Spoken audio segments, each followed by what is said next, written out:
Hi, this is Zibby Owens, and you're listening to Totally Booked with Zibby, formerly Moms Don't Have Time to Read Books. In my daily show, I interview today's latest best-selling, buzziest, or underrated authors and story creators whose work I think is worth your time. As a bookstore owner, publisher, author, and obviously podcaster, I get a comprehensive look at everything that's coming out and spend my time curating the best books so you don't have to. Stay in the know, get insider insights, and connect with guests like I do every single day. For more information, go to zibbymedia.com and follow me on Instagram at Zibby Owens. David Duchovny is the author of About Time Poems. David is an award-winning actor, director, New York Times bestselling author, and singer-songwriter. With an acting career spanning more than 3 decades, Duchovny is a 2-time Golden Globe winner and 4-time Emmy nominee. His novels include Truly Like Lightning, Holy Cow, The Reservoir, which he was on this podcast to discuss, which was a novella, and Better Effing Dent, which Duchovny adapted into the film Reverse the Curse. The film, directed by Duchovny, premiered at the 2023 Tribeca Film Festival. As a musician, Duchovny has released 3 studio albums, Hell or High Water, Every Third Thought, and Gestureland. He is the host of the podcast, Fail Better. All right, welcome back on Totally Booked. David, thank you so much. Here to talk About Time, your poetry collection. Congratulations. Thanks for having me on again. It's my pleasure. My pleasure. Okay, your whole argument in the beginning of this book is that poetry is so unnecessary. Why read it? Why write it? And yet it's essential. Can you explain that a little bit? Well, I mean, it gets into the whole argument about, what is the use of poetry, and I think that one of the main draws for me is that it's pretty useless. I mean, it's really just a form of expression that's kind of antiquated. Nobody reads it anymore. A great poet once said the best thing about poetry is you can't get rich doing it. So there's no other motive. There's no motive. There's no political motive. Which I think has infected, maybe the wrong word, but it's infected a lot of our art over the past 10, 20 years. It's like, well, what is it saying politically? And that's not an issue with poetry, or has never. It's not. Everything is political in some sense because it's talking about the world, but you can't really get into specifics in poetry that way. So there's a certain kind of lack of agenda that I like about it, or I hope that I can maintain in it. You know what I mean? So I think all those things, the fact that nobody reads it, great. I read it, but it's okay. You can't get rich at it? Great. It seems useless. Fantastic. So because it's useless or doesn't have an overt political agenda, then it becomes about just basic existence and language and communication and those kinds of things for me. And what does it do for you to write poetry? I don't know. It's like when I'm involved in. When I have an idea for a poem or I start to write a poem, it's really like a puzzle, because usually I just have an image to start with or a thought, and then the poem becomes an unpacking of that thought over and over, and the thought changes over the different unpackings of it. Or the image, for some reason, if I have it, I'm going to do it the honor of thinking that it came there for a reason, and I got to figure out what that reason is. So I unpack the image. And I'm always surprised. And I think that's the nice thing for me about writing poetry is, I start with this one thing in mind, with this phrase or this image or this idea. And then the surprise comes as I unpack it, as I try to write around it. A lot of poems are about the inability of me to say it, to get at it. So as I take different stabs at it throughout the poem, I'm surprised. So if poetry really has no use and you enjoy the fact that it's not widely read, why publish it at all? Well, roses have no use. People love them. There's many things in this world. Behold the lilies of the field. They toil not, neither do they spin. It's what our most ancient wisdom is about, things that have no use at all. I think we get wrapped up in what is the use of things in this culture because we're capitalist culture or whatever. What is the use of it? How can this make money? How can this do anything out there in the world? When in fact, most of the things, if we were honest, most of the things in our lives that really feed us are not useful. Mm-hmm. They're beautiful. Well, the usefulness is in touching our emotions, not anything else. But if you argue that there's no use to bringing joy and connection to people, then I guess. But isn't that the most useful thing you could provide? Yeah, I don't know if it's joy. The connection, sure. Even if it's in connection of like, oh, this is impossible to do. Mm-hmm. What we're trying here, we're trying to put words. Because poetry is often about itself, about the act of trying to speak. And, it really calls attention to this thing called language that we all think means the same thing to us, but it doesn't. With these words are just approximations. And a poem, for me, is throwing all these different kinds of words at things or breaking words up from their usual places that we usually think of them in, or the way we usually say them, and shedding new light, on the fact that it's kind of artifice and it's all imprecise. Mm-hmm. And trying to get back to kind of like, oh, let's try to be precise here. And so, yeah, it's connection for sure. Joy, yeah, it can be joy because I think connection is joyous. Agree. Can I read a couple of them and see the backstory, hear the backstory? If you have to. Maybe, or a passage from one of them? Am I embarrassing you? Yeah, you can read whatever you want. I'm just being, that guy. Okay, let's read something from Dead 7. I don't need an occasion to think of my father occasionally, dead now 7 years. Better than nothing. I hope waits for him. An afterlife. A rebirth, is it? If so, then, is the old man young again in death? A 7 years dead boy growing steadily, deadly as he watches me in life grow? 7 years learning the netherworld ropes. Still a child, by turns wide-eyed and sullen, as he crawls, walks, runs into the walls of his newly unlimited understanding. His 75 years or so on Earth useless, except as a dream of power, a moderately successful campaign of tiny plastic soldiers. Who is his mentor there? Who reminds him? Who comforts him and teaches him the otherworldly equivalent of fishing or algebra or empathy for the dead living all around him? Does he sit, dead little head in little dead hands, on the curb lonely and abandoned? He who held my hands and taught and did not teach me so many things of nature. And that nature, I age like a tree, each new ring an orbiting armor round an empty marrow. The things I did not learn closed off at the center of my being unreachable, of interest only to those who would chop me down to see what I might deliver coldly from another age. Oh, so you see here, this was the problem right here, the worm at the root, the uneven ring. I'm almost done, I promise. Older now in life than he in death, I see him confused, reaching for my steadying arm as a dead branch perjures life in the wind, his language, his access to our symbols impenetrable, the dead tongue mute, my need for him transcribed into his imagined need for me, my inarticulate want his. Full fathom, 5, 6, 7, now going on 8, my sweet silken boy calls to me. I am here, I respond, and ready, and of absolutely no use. Yeah. It's so emotional. I mean, it's a way of trying to understand the loss of someone you love so much, which of course all of us are trying to do every day with various people. Tell me about writing this poem.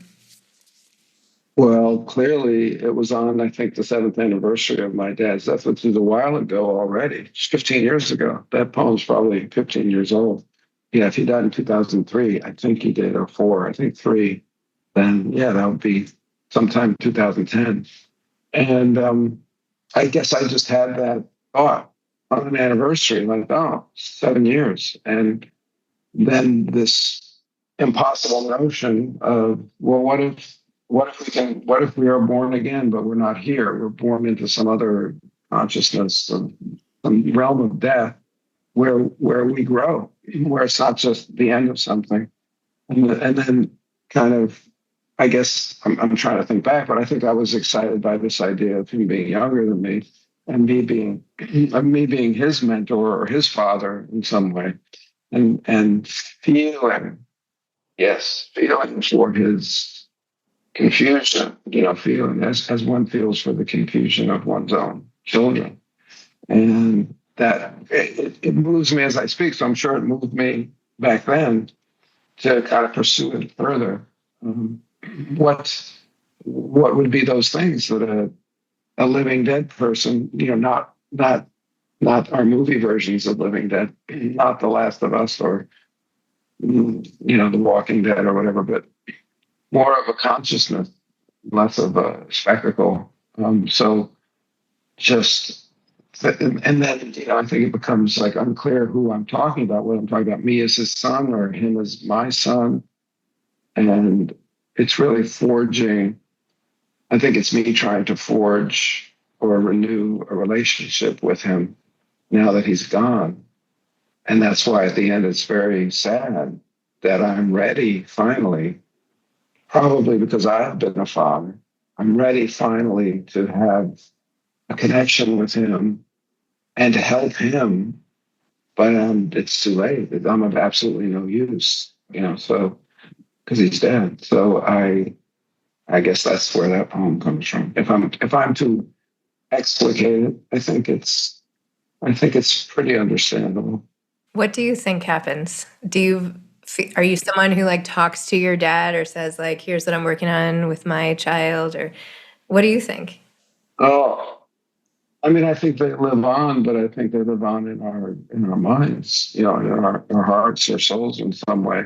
I don't think anything continues, but it does continue if we continue. He's alive now. We talk about him. He's alive. He's here. We're talking about him. He's here. He's not here in the way he was when he was alive, but he's here. So that's a certain kind of continuation of life. So as long as we continue to speak, as long as I continue to speak of him or write about him or address him in my mind in some way, then he has a certain kind of life, you know. And then I also want him to be happy with the way I talk about him. If I'm going to, write a poem about him, I don't want to lie about anything. I want it to be this. I'm trying again, imprecisely using these words that I'm given to try and talk about a state of being that doesn't really exist, trying to get at it. So I would never want him to be embarrassed, and yet I also don't want to sugarcoat everything. It's none of my business, but what was your relationship with him like? Well, my parents divorced when I was 11, so my relationship after the age of 11 was attenuated. Is that the word? It was less intense than when I was a kid, and I will always miss that. And that's the kind of absolutely no use thing. It's like didn't get that, didn't get it. Like you don't get to have it. It's the other thing. It's like things happen. Things happen in life, and you don't get to do them over, and you don't get to not have them happen. But you do get to try to figure out what they are, and you do get to figure out how you're going to live with it. So this, in a way, would be my way of trying to live with the fact that we didn't have the kind of father-son relationship that in my mind I wanted, or looking back, I would have wanted. But that doesn't mean we don't have a relationship. And that doesn't mean, and his death doesn't mean we don't have a relationship either. Like you could try to end this relationship through divorce or through death or whatever, but a father and a son are always have a relationship, a mother and a daughter. Cross sexes too, a father and daughter, a mother and a son. Those relationships never end. And it's called comfort, if you lose a child, to say that you still have a relationship, but it's true, and luckily I haven't had that. To me, that's the most terrifying thing to confront in life, period, is a child predeceasing you. I went to a funeral of a friend this week who's was only in her early 40s, and her dad got up and kissed her casket and was like, how am I supposed to eulogize my daughter? This isn't the way it was supposed to be. It's just, I keep replaying it. It's just so sad. I mean, for every parent, I'm a parent, you're a parent. I mean, Yeah. Anyway, terrifying. Back to poetry. So I think our conversation is an argument for the usefulness of poetry because it Are you going to keep this going conversation. No, it keeps the conversation going. It opens up, like, what would we be talking about if we didn't have the poem? Sure. I mean, for me to start the introduction to the poems that way, it's a little defensive because again, I'm saying, who needs to hear who needs to hear poems from an actor? It's the last thing. There's so many pressing issues. No, but I'm saying you do need to hear poems from that. Yeah. I'm anticipating the argument of like, who the fuck cares what this guy is feeling something about, or is writing obliquely about, rather than a plot-filled novel that's going to entertain us on the beach, or his new Amazon series, or whatever. Entertain us, actor. Don't don't make us feel or think, really. So don't try to be serious. Don't try to be real. Like it's all bullshit, right? So there's all these kinds of things that are in my head. I'm anticipating arguments. Clearly, I believe poetry has a use, has many uses, but I'm trying to get out in front of, that idea, the contrary to that idea, which is, it's nice to have a little poem here and there, but, it's not really, doesn't really help me live. But in my life, poems help me live. They're like religious texts. I mean, the closest thing. I also like certain religious texts, and they are very poetic to me. So for me, I do love novels, and I love movies, and I love those other forms of writing, or adapting writing. But I find poetry to be deeply useful. Mm-hmm. Well, it's better than a soundbite because it's the complete distillation of a concept. I feel like poetry, and I said this recently, we published a collection of poetry at my publishing house. Like, I feel like in this day and age of no attention, poetry should be having like its biggest moment ever. Right? It's so short. Like, read a poem. You'll feel really good about yourself. It takes 2 seconds. But they're hard, they're hard because they're not, aside from maybe my death of my dog poem in this, they're not, you can read them, but they need to be read a few times, like even for me, something like, I'm not comparing myself, but somebody like Emily Dickinson, deceptively simple. Most stuff is deceptively simple. The words that Jesus speaks, deceptively simple. Mm-hmm. The great, rabbi masters, deceptively simple. They're all poetic because you can't say the most profound truths easily or simply. It's too simple and profound to say it clearly. You just can't do it. I mean, you can say all you need is love, and if that's the kind of poems that you like, that's cool. But that's not the kind of poems I'm trying to like. I like it in a song. I don't necessarily want it. I like it as a reminder, but it's not, to me, it's not like the best that poetry can do. Yeah. Well, what about some of your shorter poems? Like you have, can I read one more? Really short, though. You can read them all. This is the dog dying. I guess I'm just sort of drawn to grief, so sorry, but that's just me. Another brick. I put my dog down this morning and cried some, mourning the loss of his mute, expressive soul. This afternoon at work, a blue sky punctuated only by disjointed, loitering clouds. The world moves on in its blithe way and doesn't care about a little dog. It's already as if he never existed, but he did. He sure did. Oh, yeah. My dog is like right there. This got me so much. Oh my gosh. Yeah. A couple things that I'm proud of in that poem. When I came upon that phrase, mute, expressive soul, I thought, yeah, I kind of nailed what a dog is. Mm-hmm. Totally. And I'm proud of that. And then the he sure did. I think that came like 5 minutes. I think the poem just kind of came out and I put it away. And then 5 minutes later, I think I went back to he sure did. I mean, there's something childish about it. There's something young about that. Like, something boyish about, yeah, he sure did, innocent. And so I like that. I like that button at the end. And yeah, the truth is, obviously the world doesn't care about a little dog. The world doesn't care about the little person, but we humans have a need to care about dogs and people and each other. And we have a need to say we existed. We were here. We sure were. We were here.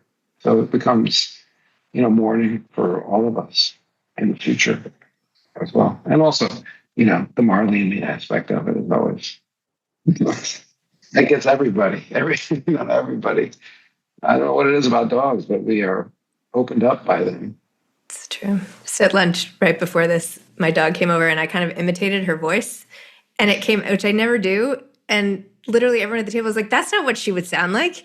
And like, I know it was too Scooby-Doo. I don't even know why I did that. But it's so true because we all have in our heads, like maybe what the dog would sound like, really, like who it really is. Or what it's thinking, or, we're constantly kind of, what do you think? What do you? And then there are those camps that are like, he's just with you because you feed him. And then there are the camps that are like, no, that's real love. This is real, like unselfish love. So I prefer to think of it the other way. Yeah. Not just the feeding. They love the food, sure, but they also love us. Yeah. I mean, I know I think of that sometimes too. People who are mean to their dogs. Like, how can you be mean to your dog? But then there are people who are mean to everybody who don't even care about life. So, I mean. Yeah, well, I get frustrated with my dog, sure.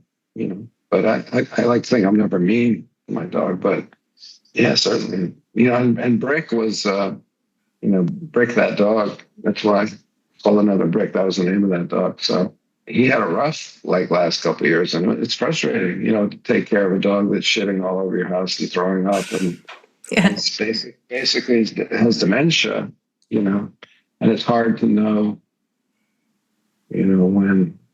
when to stop the life for the animal, just as it's hard for us to know that with people, but we don't really do that in this country. I wish that we would, but we don't. So when's the last time you wrote a poem, and what was it about? I added one to that collection, but it was too late. And I don't know where it is. Let me see if I can find it. It's on my iPad, which is what I'm talking to you on. So I don't know if I have it other than on my iPad. I might have it in my notes. I've been working on an album too, so there's a lot of that. Oh yeah. It's another dead one. Great. I'm your market. Yeah. So memory is the language of the dead.